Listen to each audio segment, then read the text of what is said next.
ಅಂತೂ ನನ್ನ ದ್ಯಾವ್ರು ನನ್ನ ಹಾಡು ಕೇಳಿ ಸಂತೋಷ ಪಟ್ರಲ್ಲ, ನಂಗೆ ಅತ್ತೆ ಸಾಕು. ಬರೀ ಭಾವನ್ಗಷ್ಟೇ ಅಲ್ಲ ಸಾವಿತ್ರಿ, ನೀನ್ ಹಾಡಿದ್ದು ಎಲ್ರಿಗೂ ತುಂಬಾ ಇಷ್ಟ ಆಯ್ತು. ಸರಿ ಸರಿ ಗೊತ್ತಾಯ್ತು, ಎಲ್ರು ಊಟಕ್ಕೆ ಬನ್ನಿ. ಅಮ್ಮ ಊಟಕ್ಕೆ ಬನ್ನಿ. ಪಿಂಕಿ ಲೇಟ್ ಆಯ್ತು, ಊಟಕ್ಕೆ ಬಾ. ಅಮ್ಮ, ನನಗೂ ಸಾವಿತ್ರಿ ತರ ಹಾಡು ಕಲಿಬೇಕು. ಸಾವಿತ್ರಿ ನನಗೆ ಹಾಡು ಕಲಿಸ್ತಾರಂತೆ. ಆಯ್ತು, ಕಲಿಯುವಂತೆ. ಸಂಗೀತ ಕಲಿಯೋದು ಅಂದ್ರೆ ಮನಸ್ಸಿಗೆ ಸಂತೋಷ ಅಂತ ತುಂಬಿಕೊಂಡ ಹಾಗೆ. ಈಗ ಸದ್ಯಕ್ಕೆ ಊಟಕ್ಕೆ ನಡಿ.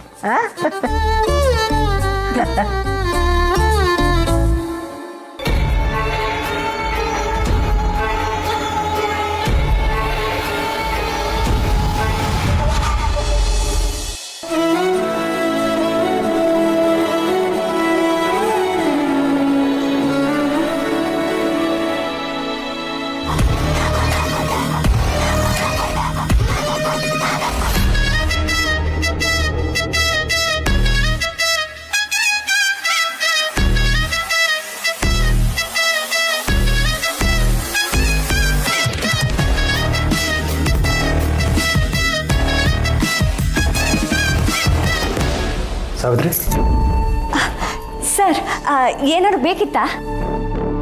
ಎಷ್ಟು ಚೆನ್ನಾಗಿ ಆಡ್ತೀಯ ಸಾವಿತ್ರಿ ನೀನು. ಕೋಗಿಲೆ ಕೋಗಿಲೆ ಅನ್ಬೋದು ನಿನ್ನ. ಅಯ್ಯಯ್ಯೋ, ಹಂಗೆಲ್ಲ ಏನಿಲ್ಲ ಸರ್. ಆಗ್ಲೂ ಈಗಲೂ ಹಿಂಗೆ ಗುನುಗ್ತಿದ್ದವಳು ಅಟ್ಟಯ್ಯ ನಾನು. ಎಲ್ಲರೂ ನನ್ನ ಹಾಡು ಕೇಳಿ ಈಟೊಂದೆಲ್ಲ ಮೆಚ್ಕೊಂಡ್ರಲ್ಲ, ಅದೇ ನನ್ನ ಪುಣ್ಯ. ಹೌದು ಸಾವಿತ್ರಿ, ನೀನು ನೋಡ್ತಿದ್ರೆ ಅಂದರೆ ನೀನು ಹಾಡಿದ್ರೆ ಸೋಲ್ದೇ ಇರೋದಕ್ಕೆ ಯಾರಿಗೂ ಚಾನ್ಸೇ ಇಲ್ಲ. ಮಾವಂಗೋಸ್ಕರ ಏನೋ ಆಡಿದೆ, ನನಗೋಸ್ಕರ ಆಡಲ್ವ? ಒಂಥರ ನಾನು ಹಿಂಗೆ ಅಭಿಮಾನಿ ಆಸೆನ ಈಡೇರಿಸಲ್ವಾ? ಅಯ್ಯಯ್ಯೋ, ಅಭಿಮಾನಿ ಅಂತೆಲ್ಲ ಹೇಳ್ಬೇಡಿ ಸರ್, ನನಗೆ ಒಂಥರ ಆಯ್ತದೆ. ನಾನೇನು ಅಟ್ಟೊಂದು ಸಂದಾಕೇನು ಆಡೋಕ್ಕಿಲ್ಲ.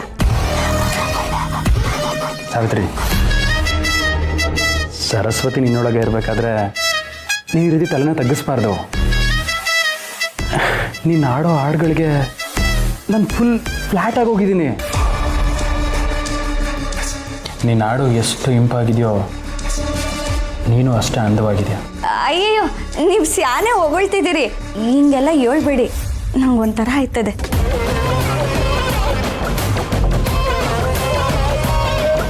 ಲೈಟಾಗಿ ಗ್ರೀನ್ ಸಿಗ್ನಲ್ ಸಿಗ್ತಿದೆ.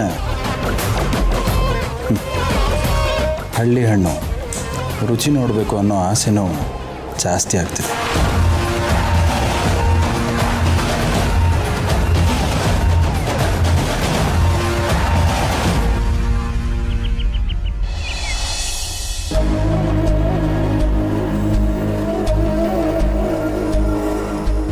ಆ ವ್ಯಕ್ತಿನ ಅಲ್ಲಿಂದ ಯಾರು ಕರ್ಕೊಂಡು ಹೋಗಿರ್ಬೋದು, ಎಲ್ಲಿಗೆ ಕರ್ಕೊಂಡು ಹೋಗಿರ್ಬೋದು? ಇಷ್ಟು ವರ್ಷ ವಿಜಯಾಂಬಿಕಾ ಅವ್ರನ್ನ ಅಲ್ಲಿಟ್ಟು ಯಾಕೆ ಇಷ್ಟು ಹಿಂಸೆ ಕೊಡ್ತಾ ಇದ್ಲು? ಆ ವ್ಯಕ್ತಿ ಹತ್ರ ಅಮ್ಮನ ತಾಳಿ ಹೇಗೆ ಬಂತು? ವಿಜಯಾಂಬಿಕಾಗೂ ಅಮ್ಮಂಗೂ ಏನಾದರೂ ಸಂಬಂಧ ಇದೆಯಾ? ಅಂದರೆ ಅಮ್ಮನ ಬಗ್ಗೆ ವಿಜಯಾಂಬಿಕಾಗೂ ಗೊತ್ತಿರ್ಬೋದಾ? ಇದನ್ನೆಲ್ಲ ಹೇಗೆ ತಿಳ್ಕೊಳ್ಳಿ?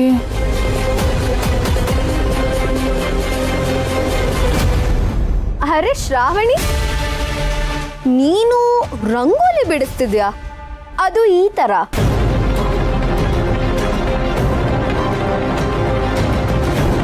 ನಿನ್ನ ನೋಡ್ತಿದ್ರೆ ಹೊಟ್ಟೆ ಉರಿಯುತ್ತೆ.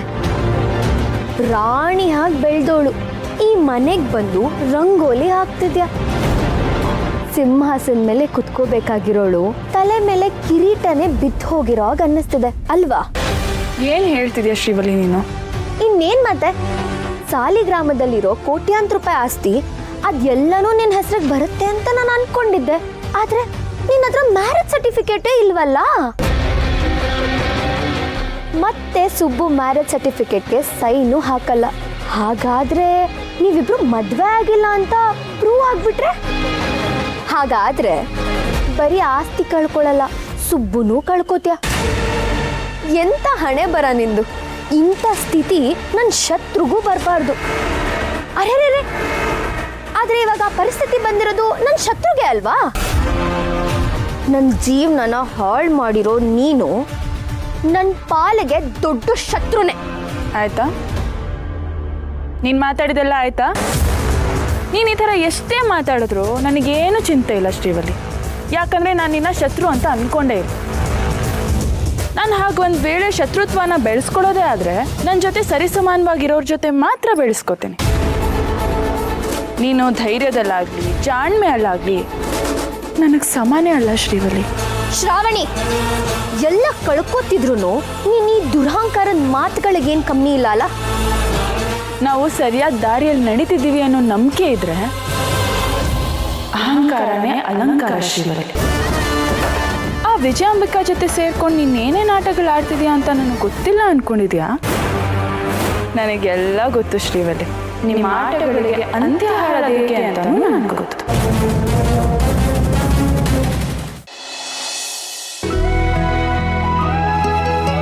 ನೋಡಿದ್ಯಾನೆ ವಂದನ, ನನ್ನ ಮೊಮ್ಮಗಳು ಗಂಡನ ಮನೆಗೆ ಹೋಗ್ತಿದ್ದ ಹಾಗೆ ಈ ಮುದುಕಿನ ಮರ್ತೇ ಬಿಟ್ಲು. ನನ್ನ ಜ್ಞಾಪಕ ಮಾಡಿಕೊಂಡು ಒಂದು ಫೋನ್ ಕೂಡ ಮಾಡಲಿಲ್ವಲ್ಲ ಅವಳು. ಹಾಗೇನೂ ಇಲ್ಲಮ್ಮ.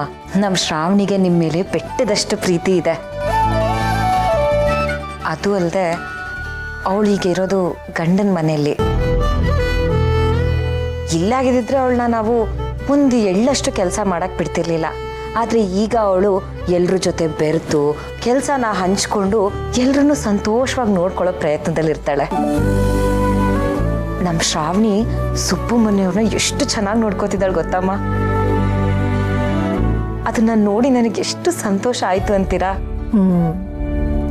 ನೋಡಿದ್ಯಾ, ಇದನ್ನೇ ಸಂಸ್ಕಾರ ಅನ್ನೋದು.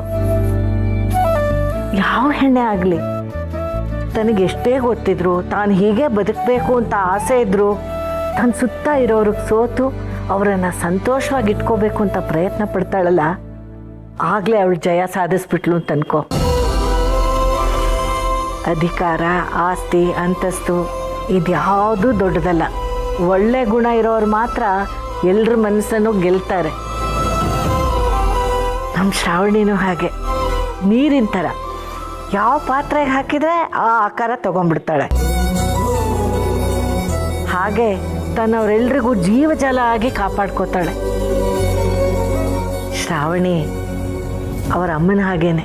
ಅಮ್ಮ, ಅವ್ರ ಅಮ್ಮನೂ ಹಾಗೆ ಇದ್ರಾ? ಹೌದಮ್ಮ. ಅವಳು ಕಷ್ಟ ಬಂದರೆ ಕುಗ್ತಾ ಇರಲಿಲ್ಲ, ಸುಖ ಬಂದರೆ ಹಿಗ್ತಾ ಇರಲಿಲ್ಲ.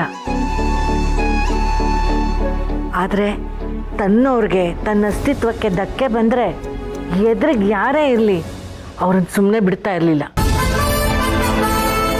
ಶ್ರಾವಣಿನೂ ಅವರ ಅಮ್ಮನ ಹಾಗೆ ಬೆಳೀತಾ ಇದ್ದಾಳೆ. ಅಜ್ಜಿ, ನನಗೆ ಶ್ರಾವಣಿ ಅಕ್ಕನ ನೋಡಬೇಕು ಅಂತ ತುಂಬ ಅನಿಸ್ತಿದೆ. ಶ್ರಾವಣಿ ಅಕ್ಕನ ಮನೆಗೆ ಹೋಗೋಣ.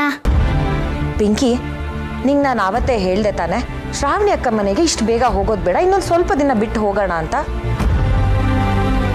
ಹಾಗೆಲ್ಲ ಏನೂ ಇಲ್ಲಮ್ಮ.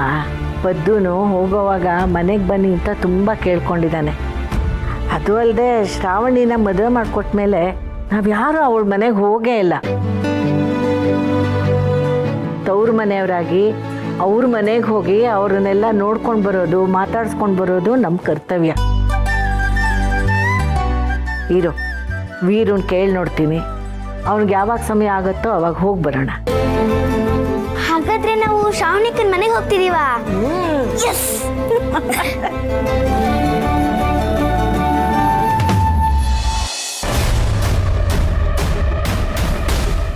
ಏನು ಹೇಳ್ತಿದ್ದಾಳು ಇವಳು? ನಾನು ವಿಜಯಾಂಬಿಕಾ ಮೇಡಮ್ ಜೊತೆ ಸೇರ್ಕೊಂಡಿರೋದು ಇವಳಿಗೆ ಹೇಗೆ ಗೊತ್ತಾಯ್ತು? ಇವಳಿಗೆ ನಮ್ಮ ಮದುವೆ ವಿಷಯ ಏನಾದರೂ ಗೊತ್ತಾಗೋಯ್ತಾ? ಯಾರು ಹೇಳಿರ್ಬೋದು? ವರಲಕ್ಷ್ಮಿ ಹೇಳಿರ್ತಾಳ?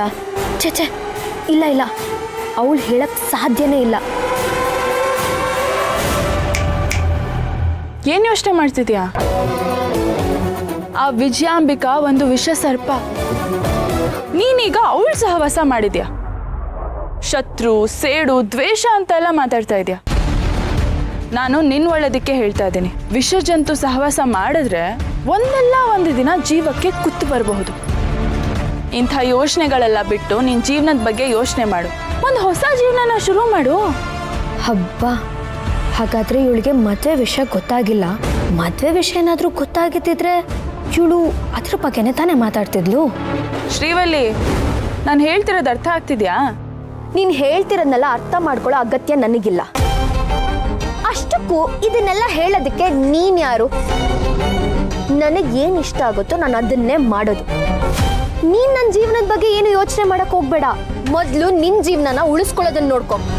ನಿನ್ನ ಮತ್ತೆ ಸುಬ್ಬು ಸಂಬಂಧ ಗಟ್ಟಿಯಾಗಿರುತ್ತೆ ಅಂತ ಅನ್ಕೊಂಡಿದ್ಯಾ? ಸಾಧ್ಯನೇ ಇಲ್ಲ.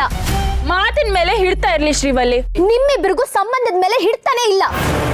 ಅಂತದ್ರಲ್ಲಿ ನನಗೆ ಮಾತು ಕೊಡಕ್ ಬರ್ತೀಯಾ? ಗಂಡ ಹೆಂಡತಿ ತರ ಬದುಕೋ ಹಾಗಿದ್ದಿದ್ರೆ ನಿಮ್ಮಿಬ್ರು ಮಧ್ಯೆ ಇಷ್ಟೊತ್ತಾಗ್ಲೇ ಪ್ರೀತಿ ಹುಟ್ಟಿರ್ಬೇಕಾಗಿತ್ತು. ಶತ್ರುಗಳು ಕೂಡ ಇಷ್ಟು ದೂರ ಇರೋದಿಲ್ಲ. ನೀವಿಬ್ರು ಗಂಡ ಹೆಂಡತಿಯಾಗಿ ಎಷ್ಟು ದೂರ ಇದ್ದೀರಾ, ನಿಮ್ಮಿಬ್ರು ಮಧ್ಯೆ ಎಷ್ಟು ಅಂತರ ಇದೆ ಅಂತ ನನಗೆ ಚೆನ್ನಾಗಿ ಗೊತ್ತು. ನಿಮ್ಮಿಬ್ರು ವಿಚಾರ ಏನಾದ್ರೂ ಹೊರಗಿನ ಪ್ರಪಂಚಕ್ಕೆ ಗೊತ್ತಾದ್ರೆ ನಿನ್ ಪರಿಸ್ಥಿತಿ ಏನಾಗುತ್ತೆ ಅಂತ ಯೋಚನೆ ಮಾಡಿದ್ಯಾ? ಅದೇನೇ ಆದ್ರೂ ಸರಿ ಶ್ರೀವಲ್ಲಿ, ನನ್ನ ಪ್ರಾಣ ಹೋದ್ರೂ ಸರಿ, ನಾನು ನಿನ್ನ ಮಾತುಗಳನ್ನ ನಿಜ ಆಗೋದಕ್ಕೆ ಬಿಡಲ್ಲ. ಸುಬ್ಬು ಯಾವತ್ತಿದ್ರು ನನ್ನವ್ರು. ನನ್ನ ಉಸಿರಿರೋವರೆಗೂ ಅವರು ನನ್ನ ಸ್ವತ್ತು. ಇಷ್ಟೆಲ್ಲ ಮಾತಾಡ್ತಿದ್ಯಲ್ಲ, ನಿನಗೆ ಧೈರ್ಯ ಇದ್ರೆ, ಆ ವಿಜಯಾಂಬಿಕಾಗೆ ತಾಕತ್ತಿದ್ರೆ ನನ್ನನ್ನ ಮತ್ತೆ ಸುಬ್ಬುನ ದೂರ ಮಾಡಿ ತೋರಿಸಿ. ಇಷ್ಟು ದಿನ ನಾನು ಪ್ರೀತಿಗೋಸ್ಕರ ಸುಬ್ಬು ಜೊತೆ ಇದ್ದೆ. ಆದರೆ ಇನ್ಮೇಲೆ ನಿಮಗೆ ಹಾಕ್ತಿರೋ ಸವಾಲ್ನ ಗೆಲ್ಲಕ್ಕೋಸ್ಕರನಾದ್ರೂ ನಾನು ಸುಬ್ಬು ಜೊತೆ ಇರೋ ಸಂಬಂಧನ ಗಟ್ಟಿ ಮಾಡ್ಕೋತೀನಿ. ಎಟಕ್ತಾ ಇರೋ ನಕ್ಷತ್ರನ ನೋಡಿ ಖುಷಿ ಪಡಬೇಕೆ ಹೊರತು ಹಾರಿ ಹಿಡಿತೀನಿ ಅಂತ ಹೋಗ್ಬಾರ್ದು. ಯಾವುದಾದ್ರೂ ಒಳ್ಳೆ ಹುಡುಗನ ನೋಡಿ ಮದುವೆ ಆಗು. ಅದನ್ನು ಬಿಟ್ಬಿಟ್ಟು ಕೆಟ್ಟವ್ರ ಜೊತೆ ಕೆಟ್ಟ ಆಸೆಗಳನ್ನೆಲ್ಲ ಇಟ್ಕೊಂಡು ದಿಕ್ಕೆಟ್ಟು ಹೋಗ್ಬೇಡ.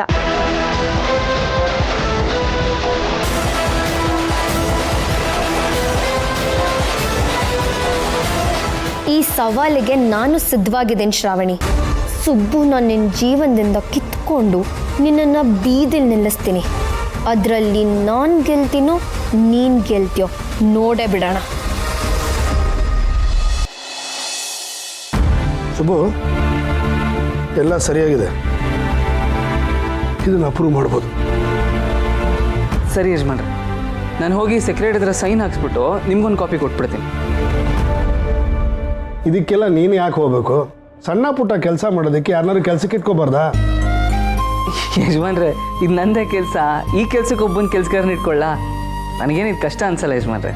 ಸುಬ್ಬು, ಕಷ್ಟ ಅಂತಲ್ಲ ಕಣ ಅಣ್ಣ ಹೇಳ್ತಿರೋದು. ನೀನು ಈ ರೀತಿಯೆಲ್ಲ ಕೆಲಸ ಮಾಡೋದು ಅಣ್ಣನಿಗೆ ಇಷ್ಟ ಇಲ್ಲ. ಎಷ್ಟೋ ವರ್ಷಗಳಿಂದ ಕಷ್ಟಪಟ್ಟು ಕೆಲಸ ಮಾಡ್ತಿದ್ಯಾ. ನಿನ್ನ ಜೊತೆಗೆ ಒಂದಿಬ್ರು ಕೆಲಸಗಾರನ ಇಟ್ಕೊಂಡು ಅವ್ರ ಕೆಲ್ ಮಾಡಿಸ್ಬೋದಲ್ಲ ಅಂತ. ನೀನೀಗ ಬರೀ ಸುಬ್ಬು ಮಾತ್ರ ಅಲ್ಲಪ್ಪ, ಮಿನಿಸ್ಟರ್ ಅಳಿಯ. ಅಂದ್ರೆ ಅಣ್ಣನಿಗೆ ಮಗನ ಥರ. ಅಂದ್ರೆ ಅಣ್ಣ ಯಾವಾಗಲೂ ಹೇಳ್ತಾನಲ್ಲ, ನೀನು ಈ ಮನೆ ಮಗ ಅಂತ. ಅದು ಅವ್ರ ದುಡ್ಡು ಗುಣ ಸರ್. ಆದರೆ ನನಗಂಥ ದೊಡ್ಡ ಪಟ್ಟ ಹೊತ್ಕೊಳ್ಳೋ ಶಕ್ತಿ ಇದೆಯೋ ಅಲ್ವೋ ಗೊತ್ತಿಲ್ಲ, ಯೋಗ್ಯತೆ ಅಂತೂ ಇಲ್ಲ. ನಾನು ಯಾವತ್ತಿದ್ರೂ ಈ ಮನೆಗೆ ಯಜಮಾನ್ರಿಗೆ ಕಂಠ ಅಷ್ಟೇ. ಗೊತ್ತು ಗುಣ, ನೀನು ಎಲ್ಲ ಕೆಲಸನೂ ಶ್ರದ್ಧೆ ಭಕ್ತಿಯಿಂದ ಮಾಡಿಬಿಡ್ತೀಯ. ನೀನು ತೋರಿಸೋ ಪ್ರೀತಿ ವಿಶ್ವಾಸಕ್ಕೆ ಪ್ರತಿಯಾಗಿ ನಾನೇನಾದ್ರು ಕೊಡ್ಬೇಕಲ್ಲಪ್ಪ. ನಿಮ್ಮ ಕೈ ನನ್ನ ಭುಜದ ಮೇಲೆ ಇರುತ್ತಲ್ಲ ಯಜಮಾನ್ರೆ ಯಾವಾಗಲೂ, ಅದೇ ನನ್ನ ಶಕ್ತಿ. ಈ ಭುಜಬಲ ಅಂತಾರಲ್ಲ ಹಾಗೆ. ನಿಮ್ಮ ಆಶೀರ್ವಾದ ಒಂದು ಇದ್ರೆ ಸಾಕು ಯಜಮಾನ್ರೆ, ಇನ್ನೇನು ಬೇಡ. ನೀನು ಹೀಗೆ ಮಾತಾಡ್ದಾಗೆಲ್ಲ ನನಗೊಂಥರ ಗಿಲ್ಟ್ ಕಾಡುತ್ತೆ ಕಣೋ. ಯಾವುದೋ ವಿಷಯಕ್ಕೆ ಇನ್ನು ತಪ್ಪಾಗಿ ತಿಳ್ಕೊಂಡು ನಿನ್ನ ಮನಸ್ಸಿಗೆ ನೋವು ಆಗೋ ಹಾಗೆ ವರ್ತಿಸ್ಬಿಟ್ಟೆ. ಅದಕ್ಕೋಸ್ಕರನಾರು ನಾನೇನಾದ್ರು ಕೊಡ್ಬೇಕಲ್ಲಪ್ಪ. ನೀನು ಅವನಿಗೇನು ಕೊಡಬೇಕು ಅಂತ ನಾನು ಹೇಳ್ತೀನಿ. ಹೇಳಿ ಅತ್ತವ್ರೆ, ನೀವು ಹೇಳಿದ್ರೆ ನಾನು ಏನು ಬೇಕಾದರೂ ಕೊಡ್ತೀನಿ. ಆದರೆ ಅವ್ನು ಏನಕ್ಕೂ ಆಸೆ ಪಡಲ್ಲ. ಕೆಲವು ಸಲ ಏನು ಕೊಡಬೇಕು ಅನ್ನೋದೇ ಗೊತ್ತಾಗಲ್ಲ ನನಗೆ. ನೀನು ಅವನಿಗೆ ಏನೂ ಕೊಡಬೇಕಾಗಿಲ್ಲ. ಅವನು ಹೇಳ್ದಾಗೆ ನೀನು ಅವನಿಗೆ ಪ್ರೀತಿ ಕೊಡ್ತೀಯಲ್ಲ, ಅದೇ ಅವನಿಗೆ ದೊಡ್ಡ ಆಸ್ತಿ. ಆದರೆ ಸದ್ಯಕ್ಕೆ ನೀನು ಅವನಿಗೆ ನಿನ್ನ ಸಮಯ ಕೊಡಬೇಕು. ಸಮಯನ ಅರ್ಥ ಆಗಲಿಲ್ಲ ಅತ್ತೇವ್ರೆ. ಒಂದು ವೇಳೆ ದೇವರೇನಾದ್ರು ಪ್ರತ್ಯಕ್ಷ ಆಗಿ ನೀನೇನು ಸಂಪಾದನೆ ಮಾಡಿದ್ಯಾ ಅಂತ ನನ್ನ ಕೇಳಿದ್ರೆ ನಾನು ಸುಬ್ಬು ಅಂತವನ್ನ ಸಂಪಾದನೆ ಮಾಡಿದ್ದೀನಿ ಅಂತಿದ್ದೆ. ಅಂಥದ್ರಲ್ಲಿ ನಾನು ಅವನಿಗೆ ಸಮಯ ಕೊಡಲ್ಲ ಅಂತೀನಿ. ಇದಪ್ಪ ಮಾತು ಅಂದರೆ ನೀ ಸ್ವಲ್ಪ ಸಮಯ ಮಾಡಿಕೊಂಡ್ರೆ ನಾವೆಲ್ಲ ಸುಬ್ಬು ಮನೆಗೆ ಹೋಗಿ ಬರೋಣ ಅಂತಿದ್ದೀನಿ. ಏನಂತೀಯ?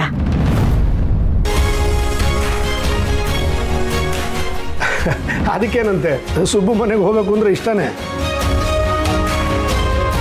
ಅಣ್ಣ ಅದೀಗ ಸುಬ್ಬು ಮನೆ ಮಾತ್ರ ಅಲ್ಲ, ಶ್ರಾವಣಿ ಮನೆಯೂ ಕೂಡ. ನಾನು ಶ್ರಾವಣಿ ಮನೆಗೆ ಹೋಗ್ಬೇಕು ಅಂತ ಅನ್ಕೋತಾ ಇದ್ದೆ.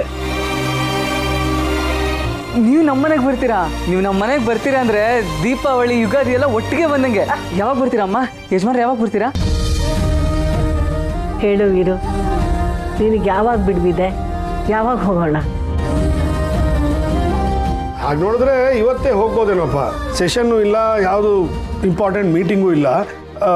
ಇವತ್ತೇ ಹೋಗೋಣ. ಹಾಂ, ಹೌದಣ್ಣ, ನಾನು ಈಗಲೇ ಪಾರ್ಟಿ ಆಫೀಸಿಗೆ ಫೋನ್ ಮಾಡಿ ಸಣ್ಣ ಪುಟ್ಟ ಮೀಟಿಂಗ್ಗಳನ್ನ ಪೋಸ್ಟ್ಪೋನ್ ಮಾಡ್ತೀನಿ. ಇವತ್ತೇ ಹೋಗೋಣ. ಒಳ್ಳೆದಾಯ್ತಲ್ಲ. ಸರಿ ಸುಬ್ಬು, ಇವತ್ತು ನಾವೆಲ್ಲ ನಿಮ್ಮ ಮನೆಗೆ ಬರ್ತಿದ್ದೀವಿ. ಅಮ್ಮ ಖುಷಿ, ನನಗೆ ಮಾತೇ ಬರ್ತಾ ಇಲ್ಲ. ನಾನು ಆದಷ್ಟು ಬೇಗ ಮನೆಗೆ ಹೋಗಿ ಎಲ್ರಿಗೂ ವಿಷಯ ತಿಳಿಸ್ತೀನಿ. ನೀವು ಬರೋದೇ ನಾನು ಕಾಯ್ತಾ ಇರ್ತೀನಿ ಯಜಮಾನ್ರೆ. ಸರಿ, ನೀವು ಹೋಗು. ಸರಿ ಯಜಮಾನ್ರೆ, ಬರ್ತೀನಿ ಸರ್, ಬರ್ತೀನಮ್ಮ. ಒಳ್ಳೆ ಹುಡುಗ.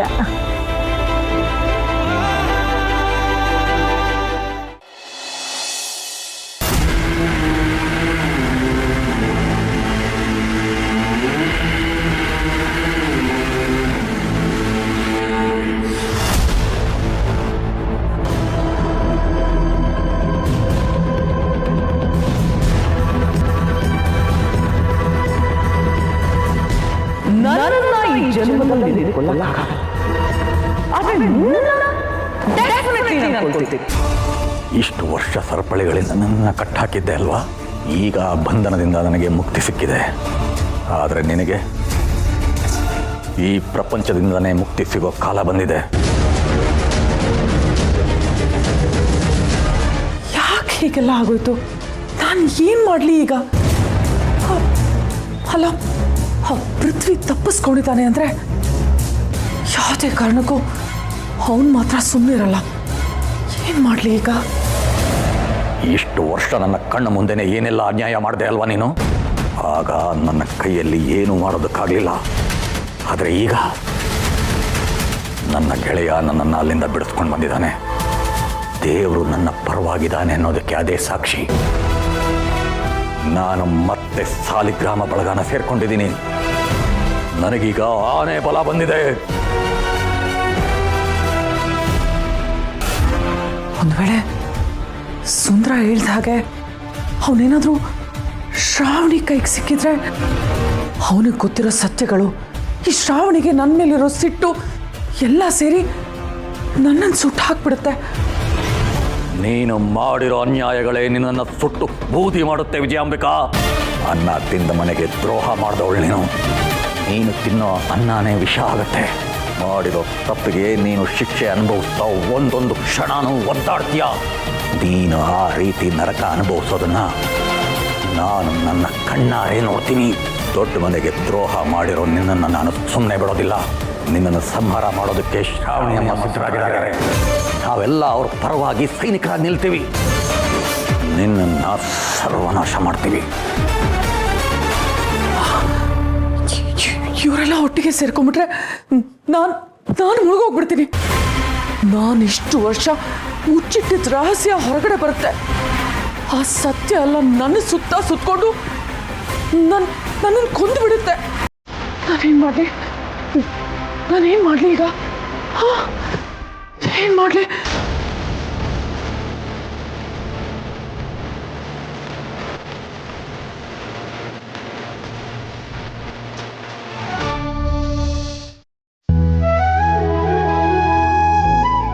ರೀ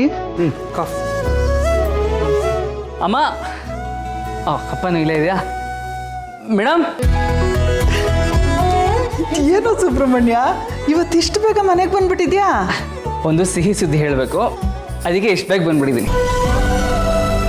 ಸಿಹಿ ಸುದ್ದಿನ? ಹ್ಞೂ ಮೇಡಮ್, ನಿಮ್ಗಂತೂ ಡಬಲ್ ಸಿಹಿ ಸುದ್ದಿ. ನಮಗೆ ನಿಮಗೆ ಸುಬ್ಬು ವಿಷಯ ಏನಾದ್ರೆ ಇರಲಿ ಸುಬ್ಬು, ನಾನು ಸಿಹಿ ತಿಂದಷ್ಟೇ ಖುಷಿ ಪಡ್ತೀನಿ. ಆದ್ರೆ ನೀನು ಬರ್ತಾ ಒಂದೆರಡು ಬಾಕ್ಸ್ ಸ್ವೀಟ್ ತಂದುಬಿಟ್ಟಿದ್ರೆ ತಿಂದು ಇನ್ನೂ ಖುಷಿ ಪಟ್ಬಿಡ್ತಿದ್ದೆ.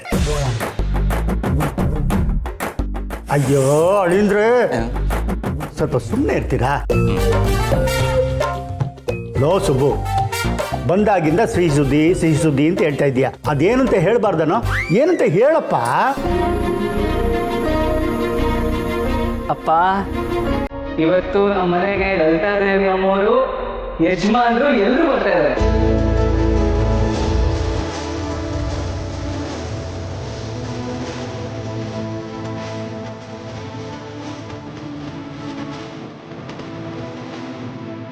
ಲಲಿತಾದೇವಿ ಅಮ್ಮವರು ಯಜಮಾನ್ರು ನಮ್ಮನೆ ಬರ್ತಿದಾರ. ಲೇ ವಿಶಾಲು, ನಿನ್ನ ಮಗ ಹೇಳಿದ್ನ ಕೇಳಿಸ್ಕೊಂಡೇನೆ. ಲಲಿತಾದೇವಿ ಅವರು ಯಜಮಾನ್ರು ನಮ್ಮನೆಗೆ ಬರ್ತಾ ಇದ್ದಾರೆ. ನಮ್ಮನೆ ದೇವರು, ನಮ್ಮನೆ ದೇವತೆ ಈ ಮನೆಗೆ ಬರ್ತಾ ಇದ್ದಾರೆ. ಈ ಮನೆ ಪಾವನವಾಗೋಯ್ತು ಕಡೆ.